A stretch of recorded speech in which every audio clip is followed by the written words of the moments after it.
Vieš, ako ťa ľúbi mafia moja? No, tak rozprávaj a preháňaj.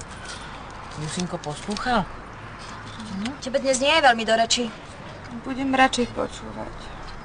No ale dúfam, že mi tu nezaspíš, lebo ma urazíš. Ty si by mne fakt dosť zle. Iba srandujem, v pohode, počúvaj, koľko chceš. Babi, no ale má to byť rodinný seriál. Ja tam mám hrať negatívnu postavu. No a že vraj tam mám zviesť každého, aj toho, čo sa ešte ani nenarodil.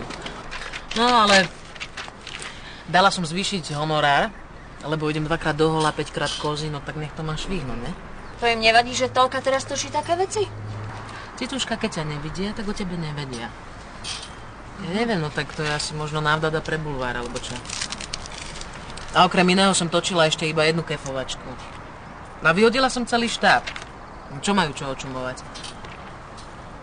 No, jasné, keď ich treba, tak furt sú tak zašití, chápeš? Ale keď sa jedná o sex, tak to chce vidieť aj pondiatý kuriér. No tak som ich všetky vyhodila. No a večer som si to rozdala s obidvoma režisérmi, aby vedeli, čo točia. Nemám ti pomôcť? Ty počúvaj, ale Cicuš je fakt zle. Biely. Svina jedna biela. Keď je dačo urobil, ja ho... Som by nemala nechať sámu Cicušu. A čo, zabijem sa, keď chcem filmovať? Ty, ale... Bábi, keby ste vedeli, jak tam bolo krásne. Aj tam noci snežilo? Mne akurát tak snežilo pred očami. No, toho sa všetci báli, že snehu v Tatrách.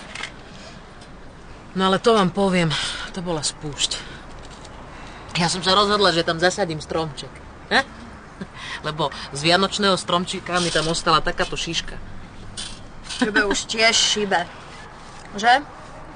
Mala by si sa ísť dať liečiť k Edvinej matke. Moja zlatá, ty čo ty vieš, kam ja chodím? Čo ty vieš, kam ja si chodím uľaviť? Na záchod.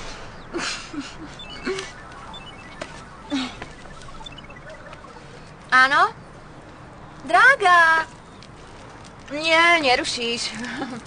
Nie, mám čas. Jasné.